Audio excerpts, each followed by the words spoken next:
You know, you don't have to be great to start, but you have to start to be great. And guys, you can't win the lottery if you don't play.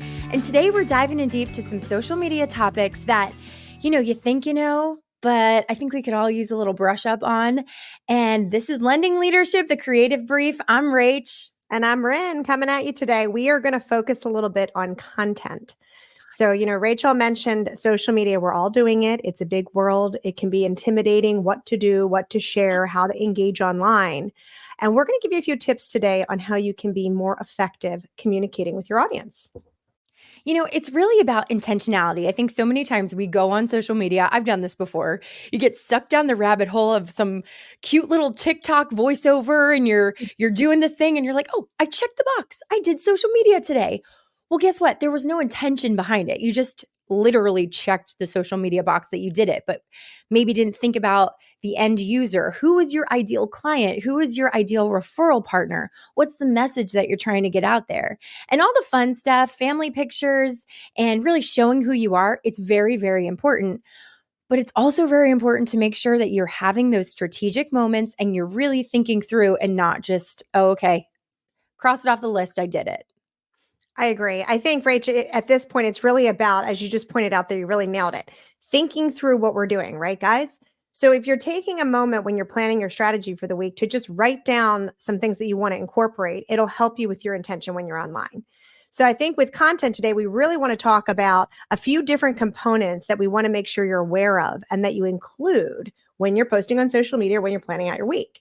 The first is being a hook. Okay, so write it down, get your notepad, hook. H-O-O-K. And Rachel started with one. So there are examples of a hook. It could be a power statement. It could be a quote. Rachel started with a quote right there where she said, See what we did there? See what we did?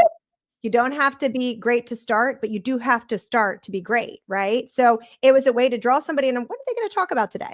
It could be a question. It could be an action. It could be something strange that you're doing if you're filming yourself where people are like, what's this person going to do next? These are all examples of a good hook. So, you can easily Google online and there's tons of ideas. Many are very, very simple. This isn't an intimidating process. So get creative. And first, I want you to sit down and write down a hook. What do you think, Rachel? I love that because it is so simple. And think about that this applies to everything we do, even the music we listen to. It's always in songwriting, it's the hook, right? The thing that's going to draw people in, the thing that's going to get into people's mind. And you keep it simple, but make it something that's all things to everybody. So that hook really, I feel like, is the most important part because otherwise, there's so much noise out there. There's so much distraction, before you know it, if you don't have a good hook, people are swiping past your video, swiping past your post, and they're on to the next cat meme. So you want to keep them on your page. You want to keep them there. And how do you do that? You have to give them something to sink their teeth into. And we have, I have a lot of amazing loan officers that I coach, Rachel as well. And sometimes, they're working on a piece or we're counseling and coaching, and we'll see that someone wants to start off their video or start off their graphic or their piece or presentation with, my name is Corinne Bibb and I'm a loan officer at X company. That's the worst thing you can do. And it is so easy to default to that. I mean, I'm guilty of that, right? We all do you don't it. know what to say. So it's, "Hi, I'm Rachel from HMA Mortgage," and blah. You've lost them, right? We are filled with a society of ADD people. I'm guilty of this, where you have 3 seconds to make an impact. So don't waste your 3 seconds by telling them who you are. They're on your page. They're most likely subscribe to you. If they're not, they're on your page. They know who you are. They can see your name right at the bottom of whatever platform they're on. So don't waste that time by telling them who you are. Maybe wait until the end and give them, something a little bit more, but make sure you're not wasting that beginning, crucial, precious time on your name. They don't care. I couldn't agree more, Rachel. It's just, it's one of those things where you've heard it so many times, it's just easy to scroll right past it with all the noise. So hook, let's dial it in. Gave you some ideas. We can give you more. We'd love to chat about it in the chat line if you have some ideas, and we've got more for you.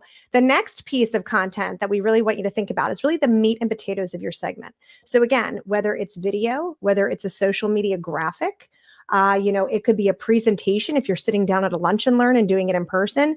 You want to kind of map out what are the 3 to 5 major things that I want to get across during this moment while I have an engaged audience. And it doesn't matter if your deliverable, being a video is 1 minute long or it's a PowerPoint presentation, which you're going to take 20 to 30 minutes. You still need to have those intended moments of, I have a captive audience, I have their time. How am I going to effectively communicate the 3 to 5 things that I want them to know? And usually I don't feel like we're doing that. If people are doing a video, maybe they think of a hook or a theme and then they stop there. So really, again, making sure that you're intentional. If you do those 3 to 5 points or even 1 to 2 points, even if you're doing some kind of structure, it's going to help you stay on task and not squirrel and start another topic. But it's going to really keep that focus on what you're doing. And again, have to remember time is so precious and there are so many things pulling people's attention in so many different directions. If you can't keep your own attention, how are they going to keep their attention? I agree. And part of it's just a little light preparation and mapping it out. We have some incredible loan officers that, do this really well. One example that I'm thinking of, Rachel, I feel like we were chatting about it briefly before getting on to talk to everybody today. And it's an example of a video that was done very effectively in which you could really clearly kind of recognize, 3 different points that they were trying to make in a very creative fashion over video. Yeah, and actually they really do a good job of bringing the hook in too. So it's not just a typical, face shot in the same location. They mixed up their location. We have one of our loan officers just chilling on the couch, putting his feet up. I mean, it's not a typical business style video that you would always see, but I think those disruptors are really important. Those things that are out of the norm that make you go, oh, what's this? This looks different. This doesn't look like the normal thing that they show all the time. So we have it queued up. I'd love to show you guys. Let's watch it and then we'll come back and talk about it. All right, check this out. Okay, so here we have the Dan Anderson team. This is Dan Anderson and one of his loan officers, JV. I love in the beginning that they have this little cover. It says work smarter. I'm interested. Let's check it out. JV, seriously, I have 2 issues with you. A, you're always on your phone, nonstop. B, you keep drinking my good shit. Okay, well, the second one I'm not going to apologize for, but I'm actually working. So if you leave me be, I'm trying to get this pre-approval done. Wait, how are you doing a pre-approval from your phone? Doing it right on the Connect app. What Connect app? The HMA Connect app? The one I keep talking about? Yeah, the one you keep talking about. Did you know you could pull a client's credit? No. Right from your phone? I never knew that. Send out a pre-approval letter right from your phone? Are you serious? Update numbers for a client right from your phone? So you're telling me all these loans that you've been doing and putting on the board are coming right from your phone? Or iPad. Wow. That's amazing. Now, if you leave me be. So a little humor there, Rachel, right? And, obviously it gives you some good ideas, right? Of how you can start off with a hook or grab somebody's attention in kind of a non-traditional fashion of just sitting at a desk or doing something very businessy. But really the actual point that I wanted to make there when we talk about intention, what they were trying to get across in that piece when speaking to their audience, they covered 3 points there, right? What we just talked about, having some planning and intention behind your content. They wanted everybody to know that the app that our company uses gets a pre-approval letter done. You can get your credit pulled for a client, right, or customer. And then, of course, you can update numbers and showcase, cost sheets and things of that nature right from your phone in an app. And they effectively communicated that with just a very light conversation and back and forth. So a creative way to cover the points you want to cover and still make sure that it's valuable and is something that somebody can get something from. Yeah, and in a fun way, right? JV's chilling on the couch at Dan's house, drinking his good tequila, and having a little bit of playfulness, but still having those very important points. Again, you're hitting a lot of different areas right there. That's going to make somebody remember that. So when we saw it, we were like, "Oh, that's great! I love that.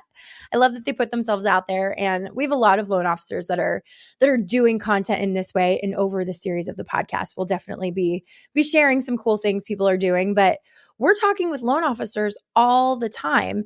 And this is not an easy thing.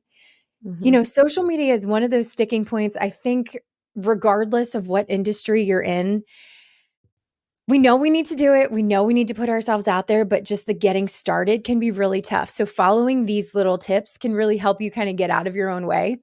and just do it. Right. I really think another point to mention is to really think about that end viewer. Mm. Who do you want? Who do you want to appeal to? If you don't want first time home buyers, hey, let's be real. If you feel like first time home buyers are a little bit more difficult to deal with, or maybe you love them, I don't know.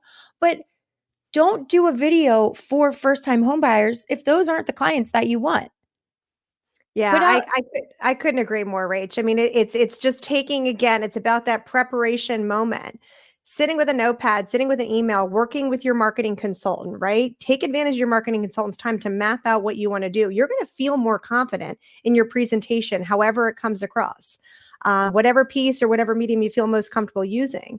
And, it kind of bridges on another kind of side point. I don't want to get too off topic, but making sure that we're using different deliverables against our audience. So, what Joe might respond to is not the same thing that Jane is going to respond to. Okay. So if we're just doing the same thing over and over again, we might start getting that scroll effect where people are like, oh, well, I've seen Michelle do this, 10 times. So I'm just going to keep scrolling. I don't want to see what she has to say. Keep hitting them with something different so they're surprised. If you're planning 1 to 2 posts a week, try to shake up what you're doing. So there's that element of surprise and that you're bringing something new to the table. Yeah, absolutely. And even I kind of touched on this a little bit more, but you reminded me, and I feel like it's such an important point to drive home. Change up your location, be outside, be in your car, be in your kitchen, be with your family, be in the office. Changing up the actual location is really important too. So the actual visual, when people see it on your Instagram or on Facebook, that it actually looks different too. So the content is different and then the look is different also. And the one last thing that I think that we should probably cover too, Rachel, is kind of going through the segment of a piece. We started with hook. We talked about intention points and what we want to hit upon when we're communicating with our audience. What is the last thing that we should probably think about? Drum roll. You're the music person, Rach. Why don't you hit them with the last thing that is really important? Most important thing is your call to action, people. Like, we have to have the call to action. Otherwise, again, you're just a cute cat meme. You can be in the same category. You have to give them something that you want them to do, whether it's as simple as, hey, give us a heart down below. Hey, honestly, give us a heart down below right now, please. Thank you. Thank Please you very do it. much. Like and subscribe. Whether it's as simple as that, or if it's, hey, shoot me a DM and use the word call to action and I'll send you my booklet.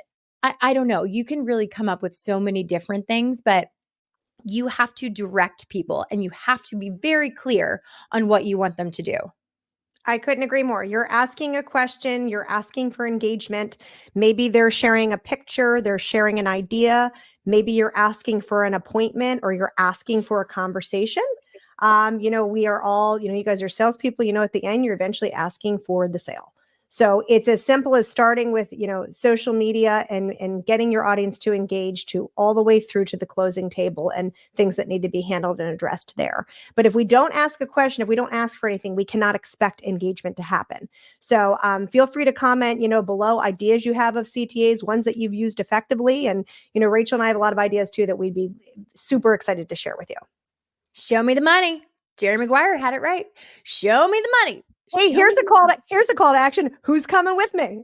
Isn't that Jerry Maguire? Who's coming with me? That's right. And guys, we're on this great journey. And we, like Corinne said, we have so many great ideas to really help you. We're in the trenches with loan officers every day, and we're getting really unique ideas from people. I mean, this game is changing constantly. Social media is just getting bigger and bigger. So if this is something you're shying away from, or you're just kind of dipping your toe into the social media water, I say go all in, jump all in, and your marketing team should be behind you 100%. If they're not, we're always looking to connect with loan officers that are looking for something different, looking to make a change. Feel free to DM us. If you know anybody that is just a great loan officer, great realtor, we love to expand our network. Share this podcast with them. Share this podcast with them, and we're always looking to build that entire network. I'm a big believer that iron sharpens iron, so we surround ourselves with rock stars. Sure do. So guys, we hope you enjoyed the segment today. We have so much more coming at you. Definitely like, share, and subscribe. And until next time.